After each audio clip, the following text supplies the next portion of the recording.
사실은 대략적으로 말씀드리고, 저는 특히 우리가 이제 실질적인 한 의원을 운영하고 계시고 하니까 그쪽에서 이렇게 구성을 할 때 어떤 화분을 어떻게 만들고 어떻게 구성했으면 좋겠다, 그 내용입니다. 일반적으로 지금 우리 도시농업 같은 경우는 농촌진흥청에 도시농업과가 있습니다. 예, 국가에서 지금 이런 책자라든가 많이 발간을 하고 있고요. 제가 그 책자에 좀 그런 내용을 간추려서 한 거고, 특히 실내 정원이라든가 이런 거에 관련해서 이 작물에 대해서, 한약재 작물에 대해서 연구한 내용은 별로 없습니다. 작년은 내용도 별로 없고요. 예, 그러니까 일반적인 지금 여기 보면은 화장실에 다육식물 막 이렇게 해서 이야기를 해놨는데, 일반적인 식물을 제가 표기할 수밖에 없고, 왜냐하면 제가 연구라든가 이렇게 해서 여기에 효과가 있다 그거를 증명을 할 수가 없잖아요. 실질적으로 실험을 해보기 전에는. 그래서 일반적으로 지금 나와 있는 내용들을 가지고 이렇게 작성을 했습니다. 도시농업의 일반적인 계획에 대해서 좀 말씀드리고요. 그다음 실내 텃밭, 실내 정원이라고 이야기를 하고, 이렇게 보시면 여기에 있는 꽃들은 제가 이제 직접 찍은 것들인데, 잘 아시는 맨 상단 오른쪽은 칡입니다. 우리가 칡을 볼 때는 그냥 지나가시다가 사실은 이렇게 찍어가지고 보시면 상당히 예쁜 걸 보실 수가 있습니다. 그래서 제가 이 도시농업에 대해서 말씀을 드리지만은, 그런 여건이 잘 안 된다면은 이런 꽃사진이라도 우리가 액자로 만들어서 한의원에 이렇게 걸어놓으면 어떨까 하는 생각도 듭니다. 거기는 또 직접 한의사 선생님들이고 하니까, 여기에다 효능을 조금 적어도 그건 아무 상관이 없잖아요. 예. 그래서 하면 될 것 같고,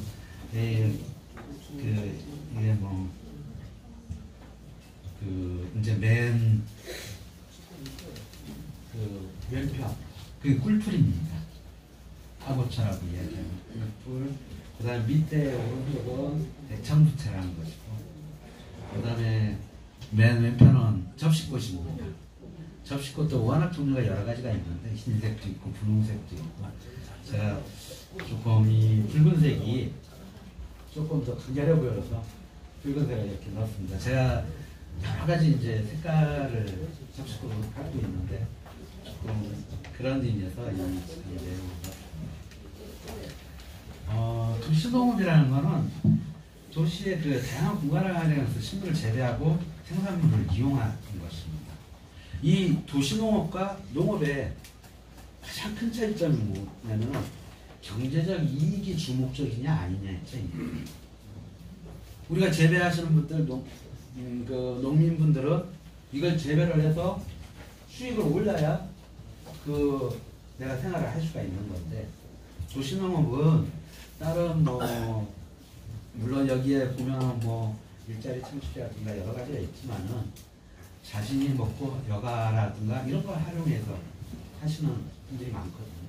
그래서 어떠한 정서환경이라든가 안정, 스트레스 해소 이런 쪽에 이용을 해서 큰 수익의 목적을 주시면 안 된다는 그 차이가 있고, 앞에 말씀드린 대상 같은 경우에도 농민이냐 아니면 다른 직업을 있으면서 도시민들이 이렇게 활용을 하는 거냐, 그 차이가 가장 큽니다. 그래서 지금 현재 서울시 농업기술센터에서도 이 도시농업에 대해서 관심을 많이 갖고 있고, 교육자료도 많이 갖고 있는 걸로 알고 있고, 대도시인, 부산, 그 다음에 대구 이런 쪽에서도 이거에 관련해서 하고 있고, 또한 서울 근교의 농업기술센터에서도 이런 것들을 많이 합니다. 그래서 도시농업의 종류 보면 주말 농장과 도심에 있는 자투리 땅을 위한 자투리 땅. 그 다음에 우리 세종시에 정부청사에 종합청사에 가면 옥상에 쭉 심어놨습니다. 그거와 같이 옥상 정원이 있고요. 그 다음에 실내 정원으로서 우리 가정이라든가 이런 데서 베란다 이런 쪽에서 하는 것과 그 다음에 제가 말씀드린 것 같이 병원이라든가 공공기관에서 이렇게 안에서 하는 것도 이렇게 있습니다. 또한 여기에 제가 이제 뭐 내용은 넣지는 않았는데 그 불법적으로 남의 땅을 이렇게 해서 하는 경우도 있습니다. 예. 그게 이제 도시농업의 종류 중에 하나가 있긴 한데 그거는 조금 뭐 오감도 그렇고 해서 안 좋아서 제가 그 내용이 넣지는 않았는데 그다음에 그 이렇게 노는 땅을 그냥 내가 이렇게 심어서 경작하는 경우도 있거든요. 예.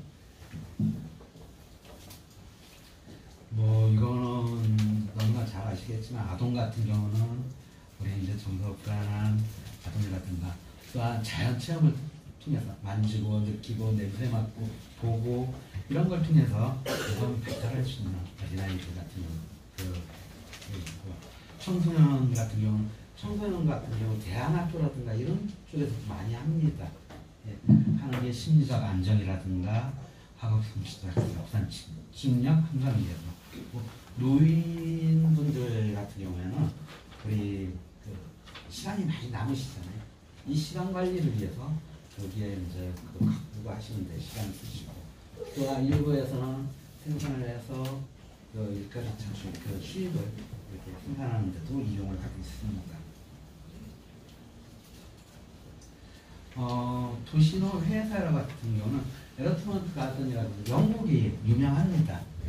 영국이 유명한데 맨 처음에는 도시의 이 땅들을 그 빈민들이 먹고 자격적으로 구해서 먹고 재배해서 먹고 이런 목적으로 사실 시작을 했고요.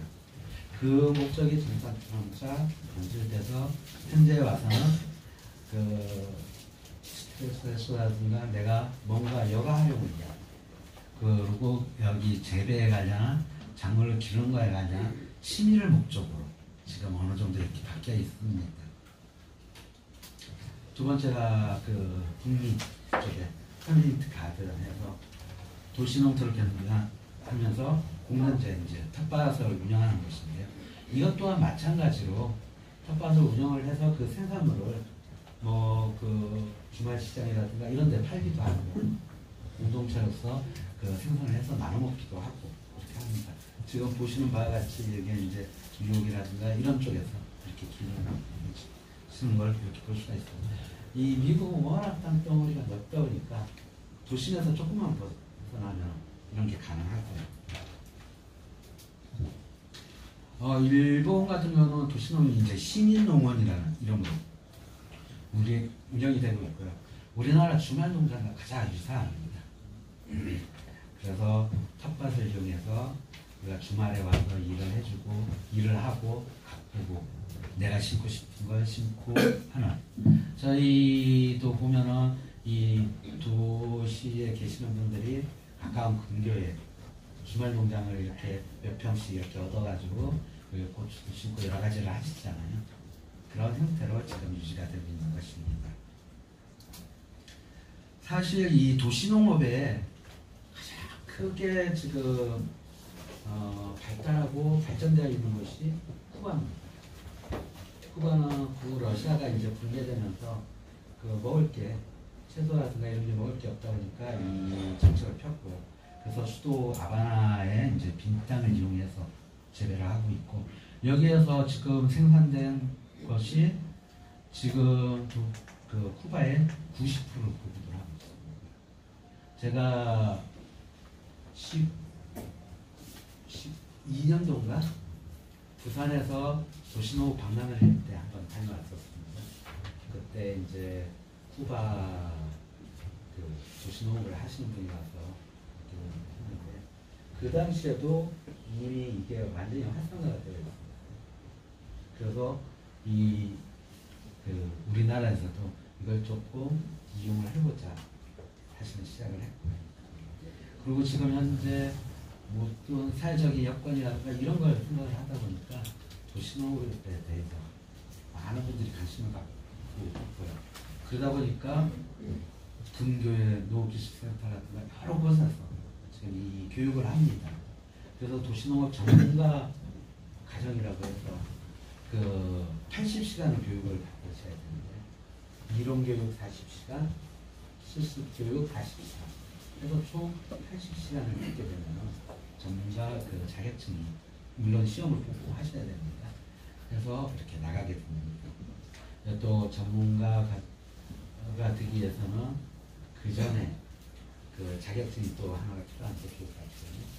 그 종자 그 기사 자격증이라든가 이런 자격증을 갖고 그 교육을 받으시고 보셔서 전문가가 되는 그런 과정이 있습니다. 그 제가 여기에서 하는 내용은 일반적인 그냥 간략한 소개 정도로만 생각을 하시면 될 것 같고요. 그런 것이 그래서 관심이 많으시다면 그런 과정도 한번 운영하고 있는 그것도 한번 고려를 해보시면 좋을 것 같습니다. 실내 그 텃밭 정원의 정의는 실내 화분이나 정원을 통해서 식물 기능성을 활용해서 체험하시는 거고 특히 베란다에 이거는 상당히 오래됐는데요. 베란다에 그 하단을 조성하는 경우가 있었습니다. 그래서 저도 2004, 5년도에도 이런 생각을 했었는데 우리 그 약용장을 가지고 한약재 장을 가지고 조그맣게 그 베란다에 하단을 토양을 넣고 방수 처리를 하고 토양을 넣고 해서 하단을 만드는 걸 이렇게 고민을 해본 적이 있습니다. 그래서 이런 게 그 향후에 우리 아파트에 살고 이럴 때는 많이 필요하지 않을까. 제가 좀 더 부지런해서 그때 실행을 했었으면 좋았을 텐데 생각만 갖고 있었고 그러다 보니까 요새는 그에 대한 관심들이 많으시더라고요. 이 실내 텃밭의 기능은 장식적인 기능과 환경적 기능, 심리적 기능, 또한 건축적 기능, 정신치료적 기능 이 5가지가 있습니다. 장식적 기능은 생명력 있는 식물을 이용해서 실내 공간을 꾸미는 것입니다. 그 다음에 두 번째 환경적인 것은 알데히드라든가 이런 거에 대해서 방지할 수 있는 오염을 줄일 수 있는 또한 우리 그 가습기를 많이 사용하시죠. 가습기를 많이 사용하시는데 그 우리가 수생식물을 이용해서다 아니면 화분을 이용해서도 그 습도가 있기 때문에 어느 정도 습도 유지가 됩니다. 그래서 그런 좋은 방법이 있는 그런 환경적 기능이 있고요. 세 번째가 심리적 기능입니다. 그 식물을 이렇게 재배하다 보면 내 스트레스야 피로 회복되고 또 심리적인 키우면서 안정적인 그 심리적인 안정을 하실 수가 있는 경우가 있습니다. 제가 이제 학교에 있을 때 이렇게 보면 초기에는 제가 이제 저는 농학과를 나왔습니다. 농학과를 나와서 저는 이제 이쪽에 좀 관심이 있어서 제가 나오게 됐는데 특히 저는 이제 육종에 관련된 게 좀 있어서 하게 됐는데 그렇지 않고 사실은 성적에 맞춰서 온 사람들도 많았어요. 근데 이 사람들 보면은 결국 저희는 실습이 주인데 실습을 하다 보면은 그 사람들의 생각이라든가 저희 뭐 재배를 하면서 실습을 하면서 꼭 이제 우리 밭에서 뭐 할 때도 마찬가지지만 하고 나서 꼭 집비 같은 거 있고 이러다 보니까 서로 그 원활하게 소통을 할 수도 있고 그게 또 이렇게 기르다 보니까 가장 그 도심에 살던 사람이 저도 도심에 살았지만 도심에 살던 사람이 이 키우면서 가장 신기하게 생각하는 게 심어서 싹이 나가지고 크고 종자를 맺고 하는 그런 전과정을 상당히 신기해합니다. 그래서 도시에 살던 저희 손님들도 보면은 그것 때문에 농촌 지도사가 되고 농촌 지능청에서 연구사가 되고 하시는 분들 꽤 있거든요. 하다 보면 이게 흥미가 느껴서 그게 너무 신기하고 이렇게 나 이거를 전공을 해서 해봐야겠다 그런 분들이 많이 있고요. 또 하다 보면 또 제가 가끔 하는 얘기 중에 하나가 식물을 키우는 사람하고 동물을 키우는 사람하고 성격이 틀리다고 이야기를 하거든요. 식물을 키우는 사람들은 조금 순합니다. 그리고 조금 소심하고요. 네, 자기 주장이 그렇게 강하지는 않아요. 예. 근데 뭔가 할 때 상당히 꼼꼼합니다. 일을 할 때. 그런데 동물을, 제가 이 동물 키우는 사람은 저기 나쁘게 생각해서 그런 거 아니고, 저희도 바로 옆에 그 축산학과가 있고 해서 하지만, 동물을 키우시는 분들은 조금 와일드해야 돼요. 활발해야 돼요. 그래야 그 동물들을 케어할 수가 있습니다. 조금 성격이 활발하고 활동적이고, 예. 그 다음에 좀 더 적극적입니다. 솔직히 말하면. 그래서 그 저희 이제 같은 건물을 쓰고 있을 때도 있고 뭐 따로 하고 있을 때도 있는데, 이야기를 하다 보면 아, 이 사람은 식물을 저거 까여서 있구나, 동물을 까여서 있구나. 그 교수님들은 더 눈에 확 띄고요. 네. 그래서 그런 차이들을 이렇게 저희가 볼 수가 있는데, 이 식물을 하면서 그런 안정적이고 좀 침착하고 그런 능력, 그런 것도 저희가 도시농업을 통해서 저희가 느낄 수 있는 것입니다. 그리고 뭔가 식물을 키우면서 어린아이들 같은 경우 이것을 관찰하고 해야 되잖아요. 그러니까 집중력이 약간 될 수도 있고, 뭐 여기 제가 그런 쪽의 전문가가 아니라 표기는 못했지만 그런 내용들이 있습니다. 이게 그 식물은 지금 실내에서는 크게 이렇게 세 가지가 나옵니다. 연목, 수생식물을 키우는 연목, 그 다음에 약간 습한 식물을 키우는 습지형, 그 다음에 그 물관리도 쉽고 한 적습형, 그 다음에 물관리가 조금 어렵더라도 그 우리가 이제 조금 관리를 하고 보여줄 수 있는 사막형, 이렇게 네 가지로 구별지어서 지금 하고 있습니다. 이 자료들은 사실은 제가 이 전문가가 아니라서 지금 그 우리 교육 자료라든가 그 지능청에서 지금 발간하고 있는 자료들을 첨부를 많이 했습니다. 그 점을 조금 양해해 주시면 좋을 것 같습니다. 이동 여부에 따라서 두 가지로 나누고 있습니다. 이동이 가능한지, 이동이 불가능한지. 예. 지금 보시면은 지금 오른편에는 이동을 옮길 수 있는 것이고요.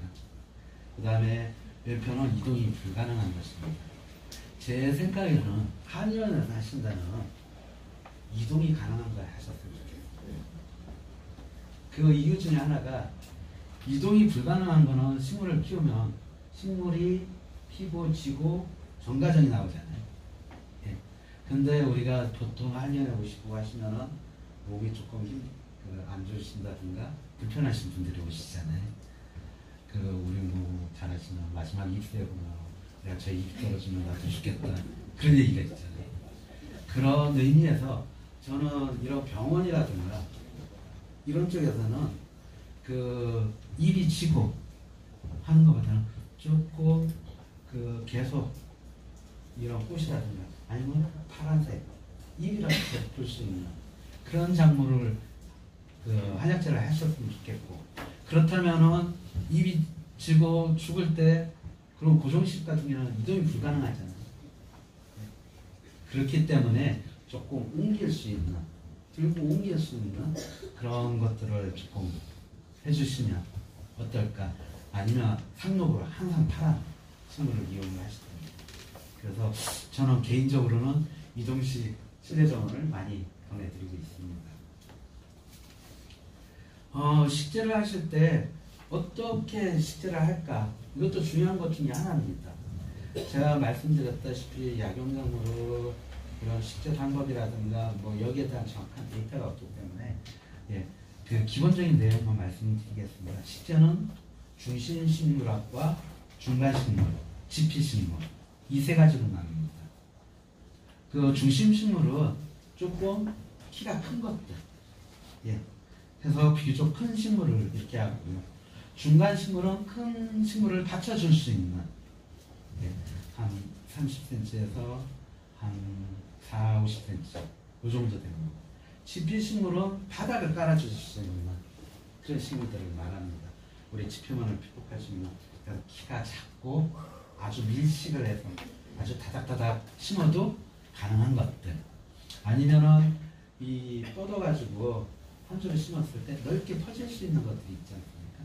그런 것들을 지피식물로 이용을 하시면 어떨까, 그 생각을 갖고 있습니다. 실내 텃밭의 관리는 가장 중요한 것이 심는 것도 중요하지만, 저희가 집에서 그 식물처를 죽이는 가장 큰 이유 중 하나가 물 관리가 안 돼서 죽이는 거예요. 저도 집에서 화분을 꽤 키웠었는데, 저는 화분을 잘 못 키우겠더라고요. 항상 말라 죽더라고요. 화분하고 나하고는 안 맞는구나. 그 밭에서 그 실제적으로 이렇게 재배하는 거는 제가 어느 정도 저기를 하는데, 화분은 항상 거기에 있으면서 이게 물이 얼마나 말랐는지 이런 체크들을 항상 해주셔야 돼요. 그리고 너무 마르면 이게 그 미조점이라고 하는데, 잎이 완전히 말라서 회복이 불가능한 경우가 있고요. 미조점이라고 해서 어느 정도 말랐어도 회복이 가능한 단계가 있습니다. 그게 이제 미조점인데, 그 회복이 가능한 단계에서는 물을 충분히 주고 관리를 하면 잎이 다시 생겨나요. 벌어지고. 근데 그 단계를 넘어서 버리면 아무리 물을 잘 주고 해도 이게 회복이 안 됩니다. 저는 그걸 잘 못하는 것 같아요. 항상 뭐 아침에 나갔다가 저녁에 들어가고 하다 보니까 그게 관심을 못 주다 보니까 저희가 이렇게 하실 때 항상 애정을 갖고 보셔야 돼요. 저는 못하지만은 여기서 하시는 분들은 항상 아침에 애정을 갖고 보시면 좋을 것 같고요. 제가 화분 것 중에 그나마 잘 키웠던 것 중에 하나가 그 동남아에서 많이 하고 있는 미모사라는 겁니다. 미모사가 식용초라는 건데, 그 줄기 쪽을 건들면 얘네가 이렇게 입이 오므라들면서 고개를 숙여요. 그걸 제가 전에 지명장에 있을 때 사무실에 그 창가 쪽에다 이렇게 놓고 했던 일 중에, 그 관심을 가지면 잘 큰다는 얘기가 받았던 이유 중에 하나가 뭐냐면, 아침에 출근을 하면 먼저 걔한테 손으로 쓰다듬습니다. 야, 인사해야지. 그리고 건들면은 얘네들이 입과 입이 이렇게 오므라들면서 고개를 숙여요. 그래, 인사 잘하네. 너 잘 지냈지? 하고 항상 보면서 물이 어느 정도 말랐는지 이런 걸 보잖아요. 그러니까 관리가 되니까 관심을 갖고 하면은 잘 클 수가 있어요. 그렇지 않고 내가 이걸 안 하게 되면은, 물 관리가 안 되게 되면 식물에 거의 집에서 키우는 것 중에 90%가 물 관리가 안 돼서 죽습니다. 그래서 물 주는 거에 가장 신경을 쓰셔야 돼요. 다음으로 광입니다. 예.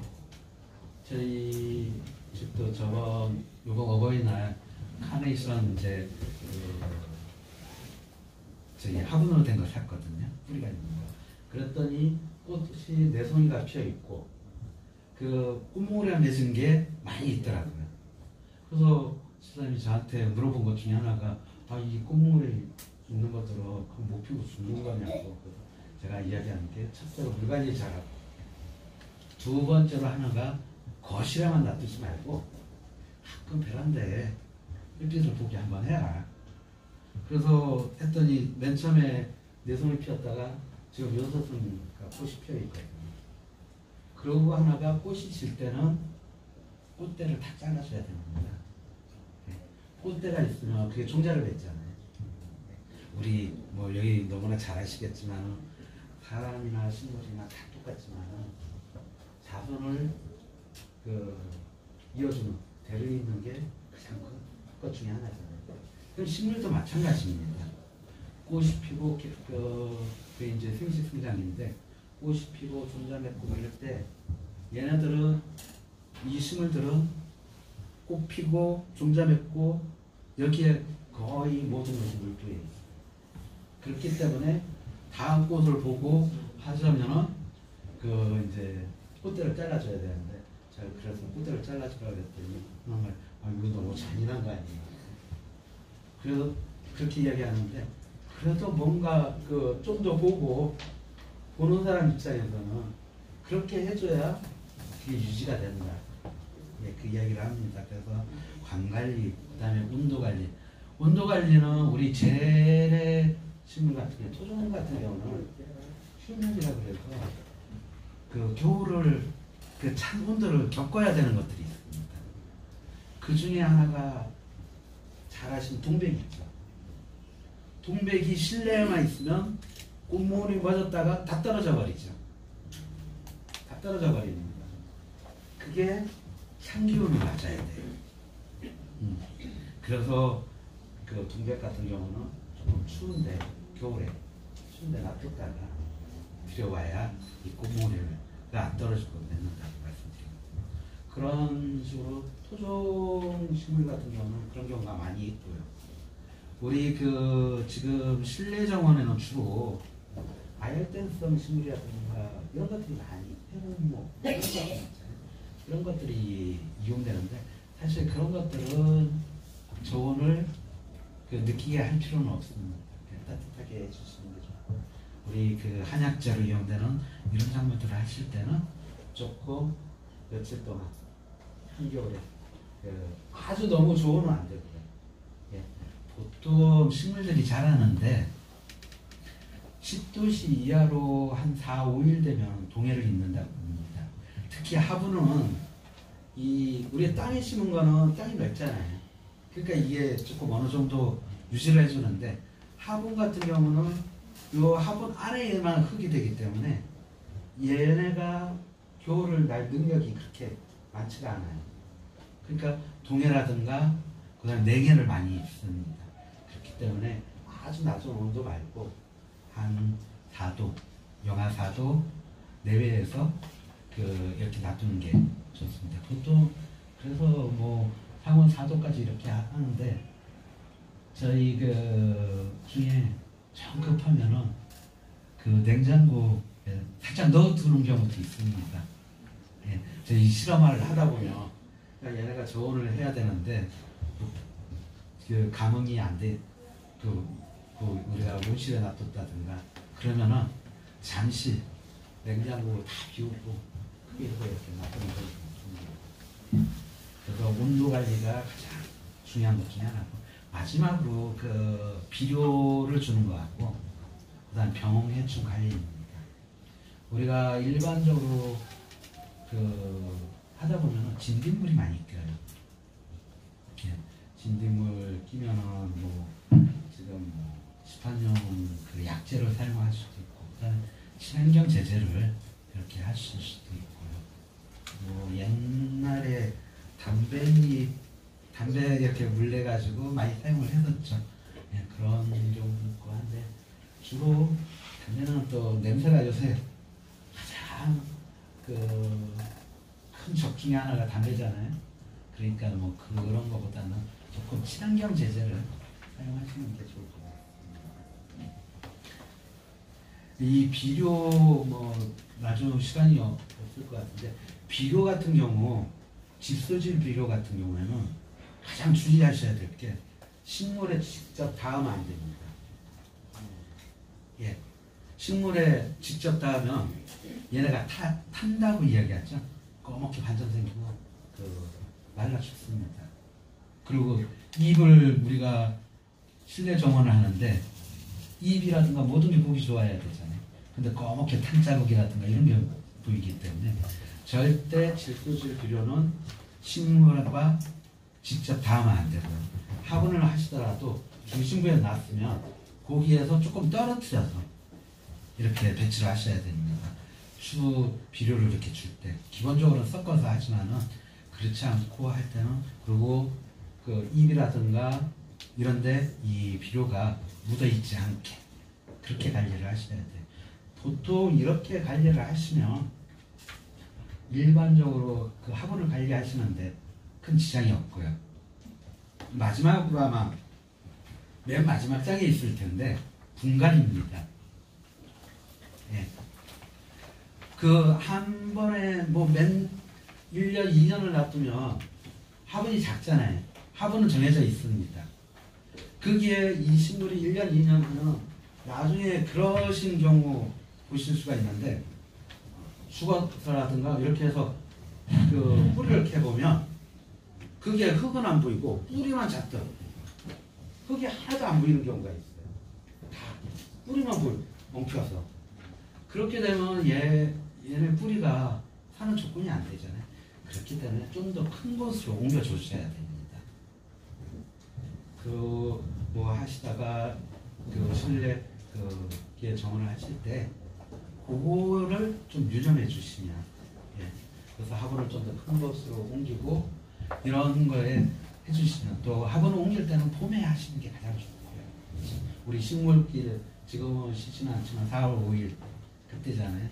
그래서 이런 봄에 그 화분들도 갱신을 해주시는 게 가장 좋은 방법이라고 하실 수 말씀드릴 수 있습니다.